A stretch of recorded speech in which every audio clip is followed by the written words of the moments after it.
People who are compromised from birth. What is that story which was only possible due to that compromise? Some context before I get into this, because without it the story reads differently than it should. I have primary psychopathy. I was diagnosed at 8 years old by a clinical psychologist in Norwich after 2 years of my parents and teachers noticing that my responses to emotional situations were consistently and measurably different from what was expected. I wasn't a difficult child. I wasn't violent or disruptive or cruel in any of the ways the word psychopathy tends to conjure. I was a quiet, observant, well-behaved child who watched other children cry at things and felt nothing, and watched other children laugh at things and felt nothing, and learned very early that this was information I should not freely distribute. What I have, as best as the clinical literature describes it, and as best as I understand my own experience, I process the world without emotional response in the conventional sense. I don't feel fear in threatening situations, which has occasionally been useful and occasionally been dangerous. I don't feel love or affection or grief or guilt or joy in the way other people describe those things. What I do feel is something closer to interest, a cognitive engagement with things that are novel or complex, or that contain patterns worth examining. I also feel something that functions like preference. I prefer certain environments, certain people's company, certain activities. Whether those constitute emotions in any meaningful sense, I genuinely can't tell you, and I've stopped asking the question because it doesn't produce useful answers. What I can do, which is the relevant skill for what I'm about to describe, is read emotional authenticity with significant accuracy. Because I don't experience emotions myself, I've spent my entire life studying them from the outside, cataloging responses, timing, physical tells, the microexpressions that precede or follow emotional states. I can tell you whether someone's grief is real within about 30 seconds. I can tell you whether someone's affection is performed. I can tell you whether someone's anger is genuine or managed. I do this automatically, the way people with normal hearing process ambient sound, not deliberately, just as a constant background function. I'm telling you this because it's the reason I noticed, and noticing is the reason my roommate came home. My name isn't relevant. I'm 22, currently in my second year at a university in Manchester studying computer science. I grew up in Norwich, which is small enough that most people know each other's business, and my condition was known and had been for years, which meant my hometown was, there's no better word for it, acclimatized to me. My parents knew. My neighbors knew. My teachers, after the first few confused years, knew. I grew up in an environment that had made its peace with what I was, which is more than most people in my situation get, and I'm aware of that. University was different. University was a city where nobody knew me, and where I arrived with the specific freedom and specific problem of a blank slate. I'd done it before in smaller ways, brief social contexts, where I performed normal adequately enough to pass. University was the extended version, months of sustained performance in close proximity. I'm good at performing. I've been doing it my whole life. I watch, I catalog, I replicate. I produce the correct facial expression at the correct moment. I time my laughter appropriately. I ask the follow-up questions that indicate genuine interest. I have what my psychologist calls a well-developed social mask, which she says this with the clinical precision of a professional who is neither condemning nor endorsing it, just nodding that it's there and that I use it well. I moved into the university halls in September. My roommate was a second year named Oliver Hartley. I want to describe Oliver with some care because he became important and I want to get him right. Oliver was from Surrey. His father was somebody in the energy sector. I didn't understand the specifics at the time and only understood them later in the way one understands things when they become relevant to a crisis. He was tall, slightly awkward in the physical way of someone who'd grown quickly and hadn't fully processed the new dimensions of his body. He played video games at a level of commitment that I found interesting because commitment to anything is interesting to me. The specific dedication a person brings to something reveals more about their cognitive structure than almost anything else. He was shy in the measurable way of someone who has decided, on insufficient evidence, that he is bad at connecting with people. He would laugh slightly after other people laughed, checking that the laugh was appropriate before committing to it. He fidgeted when he wasn't sure whether he was welcome in a situation. I performed liking him.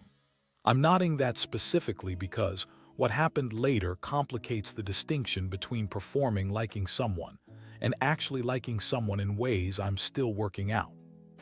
At some point, I think around week 3, I said something to him. I don't remember exactly what. Something about how the party he'd mentioned sounded like an adequate opportunity to expand his social network. I said it in the register I use for social encouragement, which I've practiced enough that it sounds like genuine interest. Oliver apparently took it as evidence that someone believed he was worth knowing. He went to the party. He came back the following day with a bad headache and the specific slightly stunned energy of someone who has discovered that the thing they were afraid of turned out to be fine. He went to more parties after that. He started leaving the room more. He started nodding at people in the corridor with the fragile new confidence of someone still checking that the nod will be returned. I noticed this was happening. I filed it as an interesting response to social reinforcement. The girlfriend appeared around week 5. Her name was Jade Callahan. She was in her 3rd year, doing business management, and she had the specific polished quality of someone who has curated their presentation very carefully and has been doing it long enough that the curation looks natural to most people. It did not look natural to me. The timing was the first thing. I've mentioned that I read emotional responses automatically, and the thing about performed emotions is that their timing is slightly off. The response comes a fraction too early or too late, depending on whether the person is anticipating the required emotion or catching up to it. Jade's timing was consistently early. She smiled at Oliver's stories a beat before the interesting part. Her concern when he mentioned stressful things arrived slightly before he'd finished describing them. These are small discrepancies. They're invisible to most people because most people are processing the emotional content of an interaction rather than its timing.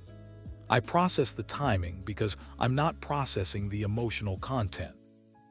The second thing was transition smoothness. Genuine emotions have rough edges. They bleed into each other, they interrupt each other. They sometimes don't quite resolve before the next one starts. Jade's emotional states were clean. When she finished being warm, she finished completely, and the neutral state was fully in place before the next required emotion loaded. That's not how genuine emotion works. That's how performed emotion works when the performer is good. I observed this across several interactions over several weeks and reached a consistent conclusion. Jade Callahan was performing her relationship with Oliver rather than having one. I told Oliver in November. I did it because I'd done the calculation and the calculation produced. This information is relevant to him. He would want it, I have it, I should give it. The emotional motivation, care for a friend, wasn't present. The logical conclusion was the same regardless. Oliver was polite about it. He said he appreciated that I was looking out for him, which was a generous interpretation of a clinical observation, but that he was happy and he'd appreciate it if I let him handle his own relationship. He said it without rancor. Oliver was not a rancorous person. I said all right, and I moved on because I'd completed my part of the transaction. Oliver didn't come back on a Friday. This was not alarming. Oliver's weekend pattern was leave Friday afternoon or evening, crash wherever the party ended up, return Sunday with a headache and a slightly overwhelmed energy that I had come to recognize as his specific version of social saturation. I had observed this pattern enough times that its absence on a given weekend didn't register as significant. He didn't come back on Sunday. I noted this. I filed it as a deviation from pattern. I did not take action because one deviation from pattern is insufficient to constitute a concern in any rigorous sense. He wasn't back by Monday morning. I went to lectures. I came back. His side of the room was as he'd left it, not packed, not cleared, just the ordinary midweek state of a student's belongings. Tuesday, Wednesday, I began to revise my assessment of the situation. 4 consecutive days without contact, without return, without any indication of an extended absence that he'd mentioned in advance. I did a quiet audit of what I knew. Oliver was reliable in his patterns. He had not mentioned plans to be away. His belongings were present. His phone, when I called it twice, treating this as a data collection exercise rather than an emotional response, went to voicemail. I was approximately 70% certain something was wrong by Wednesday evening. I was uncertain what action, if any, was mine to take. Oliver had acquaintances and friends I didn't have contact details for. The university had processes for welfare concerns. I was in the process of deciding whether to report it through official channels. The calculation was ongoing, when Thursday morning resolved the question. The dean's office. I was called in along with 2 other students, classmates of Oliver's from lectures. I recognized them without knowing them well. We arrived to find 3 men in dark suits whose bearing communicated law enforcement with the specificity of people who have stopped trying to be subtle about it, and a 4th man in an expensive suit who introduced himself as Richard Hartley, and who I understood immediately was the reason the 3 men in dark suits were there. Richard Hartley was Oliver's father. He was the kind of man whose presence reorganizes a room, not through warmth, but through the specific weight of someone who is accustomed to being the person whose decisions matter. He was frightened, which I could see clearly, and he was managing the frightened very hard, which I found interesting. Fear management is one of the more revealing emotional performances because it requires holding 2 states simultaneously. The suits ran background checks on us in the room. They had the documents already, which meant they'd done them before we arrived and were now going through them formally for legal procedural reasons. They read sections aloud, which my 2 classmates found deeply offensive. I could see their responses calibrating toward outrage, and which I found primarily informative. My own background check was clean because my background is clean. I have no criminal record. My academic record is good. My conduct record at the university showed nothing of concern. The psychopathy diagnosis is in my medical records, but medical records are not routine background check material. We were taken into separate rooms. A detective asked me questions. When did I last see Oliver? What was his state of mind? Did he have any conflicts or concerns I was aware of? Did I know of anyone who might wish him harm? I answered the questions I was asked. I answered them accurately and completely within the scope of what I decided to disclose, which did not include my observations about Jade. I told Oliver those observations. He told me to leave it. The information felt like it sat within the boundary of his private life in a way that made me uncertain about my right to disclose it to investigators without his input. I'm examining that decision now, and I think it was wrong. The framework I used to reach it was correct, but I weighted the wrong variable. I should have disclosed. I didn't, and I'm accounting for that. The investigation proceeded without my input on Jade. Over the following weeks, I watched it proceed, updates from the university, conversations I overheard, the occasional news item because Oliver's father had the kind of reach that kept a story in the local press. The detectives interviewed students and staff. They reviewed CCTV. They traced Oliver's movements on the Friday he'd left. They found a reasonable picture of where he'd been Friday evening and lost him sometime late Friday night. Jade was interviewed. I know this because I saw her come out of a room with a detective and I watched her face, and she had the specific composed quality of someone who has given a prepared account and is satisfied with how it went. Not relief, satisfaction. The distinction matters. The investigation stalled. I went to the memorial in January. I want to be honest about this, as I said in the opening, because being honest about it is uncomfortable in a way I don't usually experience discomfort. I went because I was interested. Oliver's family had reached out through the university to invite the students who'd been close to him, and I was on the list because Oliver had apparently described me to his family as a friend, which I found surprising given the brevity of our actual relationship. I went because a memorial is a specific and unusual environment, and I wanted to observe it. I arrived at the Hartley family home, which was in a village outside Manchester. Large, clearly old money, the kind of house that communicates generation rather than acquisition. I did not know what to expect from the family in terms of their response to me. Oliver's mother, Caroline, took both my hands when she met me and said, "You must be Jamie. Oliver talked about you." She said it with the specific warmth of genuine grief, the reaching toward quality that people in pain sometimes have toward anyone connected to what they've lost. It was real. I could tell immediately. His father shook my hand. He looked at me for a moment with the kind of assessment that wealthy men who have spent their careers evaluating people sometimes apply to strangers, and then something in his expression settled and he said, "Thank you for coming." His sister, Poppy, 14, clearly lost in the specific way of teenagers who haven't developed the emotional vocabulary for something this large, hugged me without warning. I stood in the hug and performed the appropriate response, and she held on for slightly longer than expected. Over the course of the afternoon, various family members told me things Oliver had apparently said about me, that I'd listened when he talked, that I'd told him he was worth knowing, that I'd been the reason he felt comfortable going out and meeting people, that I'd been, in his description, a good friend. I processed each of these. I noted that what Oliver had experienced as genuine friendship was my performance of friendship. I noted that the performance had produced real outcomes in his life: confidence, social engagement, the expansion of his world in the specific months before he disappeared. I noted that I could not determine whether this made the performance something more than a performance or simply an effective one. What I also noted, which surprised me, was something that functions like discomfort when I think about him now. I cannot tell you if that's grief. I can tell you it's present, and that it wasn't present before the memorial, and that it's changed the texture of thinking about Oliver in some way I can't precisely categorize. I've been thinking about it since.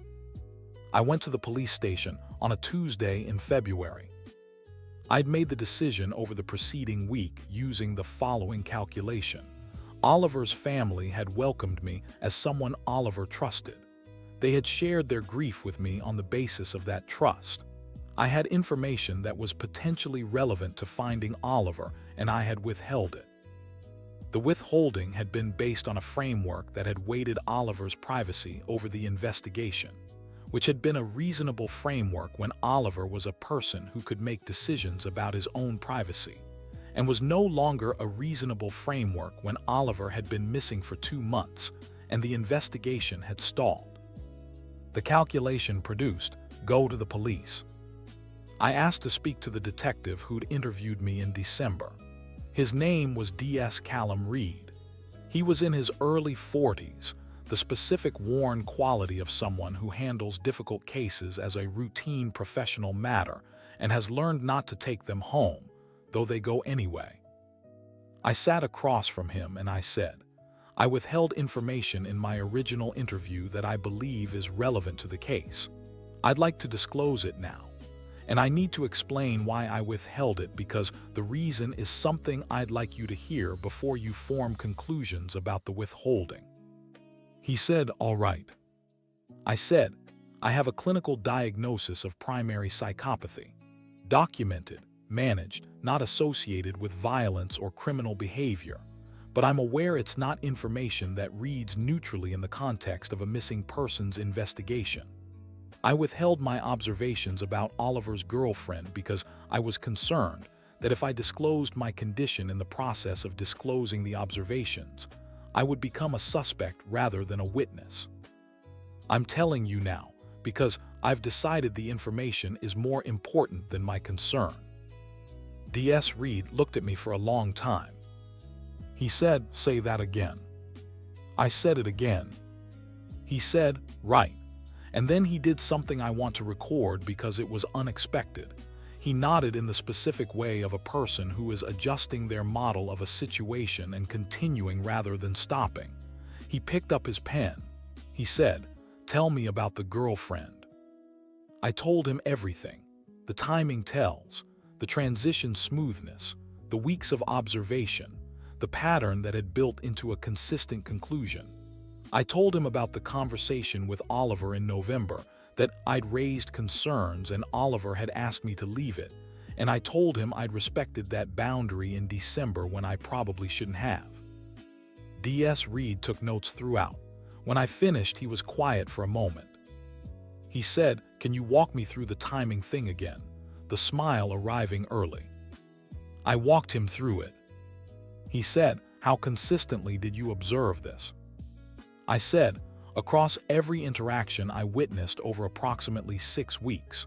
The consistency is what made it a conclusion rather than a data point." He said, "And you're certain this wasn't just her being," he searched for a word, socially anxious, overcompensating. I said, "Anxiety produces different tells, over-early responses and under-early responses. Consistent early responses without variation indicate preparation rather than anxiety."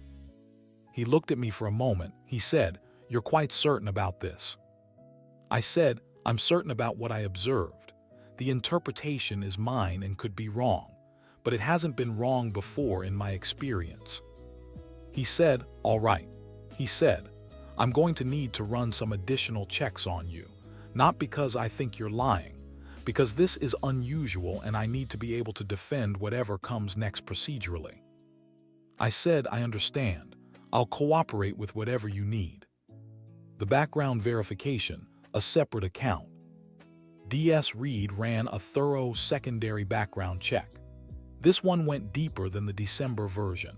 Medical records accessed with my consent, academic records, financial records, the specific forensic audit of a person whose account is being assessed for credibility rather than basic criminal history. What they found. Medical records confirmed the primary psychopathy diagnosis from age 8. Documented clinical assessments at intervals throughout childhood and adolescence. Consistent psychological profile across multiple clinicians over 14 years, which is the kind of longitudinal consistency that doesn't exist in fabricated histories. My psychologist in Norwich was contacted. She confirmed the diagnosis and confirmed that my specific profile was not associated with violent or manipulative behavior. She also, according to D.S. Reed later, described my emotion reading ability as clinically unusual and credible. Academic records showed consistent performance across all years, no disciplinary incidents, no welfare concerns raised by any member of staff. Specifically, no incidents involving Oliver or any other student. Financial records were clean. No unexplained transactions, no connections to anything associated with the investigation. Social media and digital footprint were reviewed, nothing of concern. CCTV from the halls for the relevant Friday showed me in my room from early evening onward, which was consistent with my account. I had not gone out that weekend. D.S. Reed called me a week after the initial conversation. He said, "Your account checks out." He said it without elaboration, but with the specific quality of a man who has verified something he found initially surprising and is adjusting accordingly. He said, "I'd like to ask you some follow-up questions about the girlfriend if you're willing." I said I was willing. What happened after is something I know partly from D.S. Reed, partly from Oliver's family, and partly from the news coverage that ran for about 2 weeks before the story moved on. I'm going to narrate it in the order I received the information because that's the honest version. I didn't know any of it in real time. I knew it in the fragmented way of someone reconstructing events from secondary sources, which is appropriate given that my name was not in the case, and I was not present for any of it. D.S. Reed's team ran a thorough background check on Jade Callahan. The background check produced inconsistencies in her student registration that led to a broader review of her identity documentation, which was not what it appeared to be. She was not, as it turned out, in her third year of business management. She was 24 rather than 20, and she had a connection to a network that had been operating on several university campuses across the north of England. The network, and I'm using the word loosely because the structure was informal, the kind of organization that exists in negative space, defined by what it doesn't document, ran narcotics distribution through student populations. They identified targets based on financial profile. Oliver Hartley, son of a senior figure in the energy sector, had been identified before he arrived at the university. Jade had been positioned in advance of his arrival. The blackmail had been running since October. Oliver had been paying from his student account, in amounts large enough to deplete it but small enough to avoid triggering the kind of parental review that would have exposed the situation. When the account was sufficiently drained, the operation had shifted to the extraction phase. Physical. Oliver had been taken the Friday he disappeared and was being held in a property in rural Lancashire while the ransom demand was prepared. He was found in February, 6 weeks after my conversation with D.S. Reed, when the investigation into Jade's background led to a property search chain that eventually reached the right location. He was physically unharmed, significantly distressed, and this is the detail I found most information-dense. He had apparently maintained a calendar in the corner of the room using scratched marks on the wall, counting days. The specificity of that, as a coping mechanism, tells you something about Oliver that I hadn't fully registered when we were living in the same room. Oliver's father made no public statement beyond confirming his son had been found. The network members who had been holding Oliver were arrested, 6 people in total, across 3 properties. Their connections to the broader distribution operation were under investigation and remained, so as of the last update I received from Oliver's family. Jade Callahan disappeared. She had not been at her registered address when investigators arrived. She had not returned to the campus. Her identity documentation was false enough that the trail went cold quickly. She had apparently prepared for this contingency, which told you that the plan had included a version where it didn't work, and she had occupied that version without visible distress. D.S. Reed told me, in our last conversation, that her disappearance was being investigated, but that he wanted to manage my expectations about resolution. He said it in the tone of a professional who has learned to be honest about the limits of what cases produce. I said I understood. He said, I want to say something. He paused in the way people pause before something they've decided to say despite uncertainty. He said, what you brought us was the thing that changed the direction. We might have got there without it. We might not have. I wanted you to know that. I noted this. I found it, and here's the part I can't account for cleanly, something other than neutral. Not pride. Not satisfaction in the conventional sense. Something adjacent to those things. Something that might be what those things feel like to people who feel them, experienced at a lower amplitude through whatever I have that functions as their approximate equivalent. I don't know what to call it. I've been thinking about that too. Oliver came back to university in March. I saw him in the corridor outside our old room. He'd requested a room change, which was entirely reasonable and which nobody, including me, thought anything of. He looked thinner. He had the specific quality of someone who is processing something large and is in the early stages of that processing, where the thing is still taking up more space than the person knows how to manage. He saw me. He said, Jamie. I said, Oliver, it's good you're back. He looked at me for a moment. He said, my mom said you came to the memorial. I said, yes. He said, and that you spoke to the police. I said, yes. He was quiet for a moment. Then he said, I should have listened to you in November. I said, you had reasonable grounds not to. I'm not a reliable narrator of other people's emotional states in the conventional sense. The information I gave you was accurate, but my credibility for delivering it wasn't established." He looked at me. He said, "What does that mean?" I said, "It means I'm not surprised you didn't take my word for it. I wouldn't have." He was quiet again. Then he did something I hadn't expected. He laughed. Not a long laugh. A short, slightly raw one, the kind that has grief in it. He said, "You're a strange person, Jamie." I said, "Yes, that's accurate." He said, "Thank you anyway." I said, "You're welcome." We went our separate ways down the corridor. I went to my new room. I'd been moved to. The logistics of everything had resulted in various room reassignments, and I sat at my desk and I opened my laptop. I'm posting this now because Oliver is back and the case is largely resolved, and my name is not in it, and I wanted to put the account somewhere. Not for validation. Not because I need the thread to tell me I did the right thing. I'm genuinely uncertain whether I did the right thing across the full sequence of events, and I've found that Reddit threads don't resolve genuine uncertainty. They replace it with other people's certainties, which is a different thing.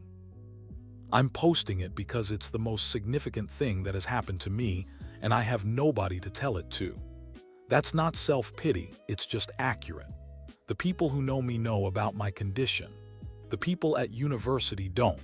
The people who know about my condition are in Norwich, and they'd understand the facts but not the parts I can't account for, because they know me as someone who doesn't have parts he can't account for.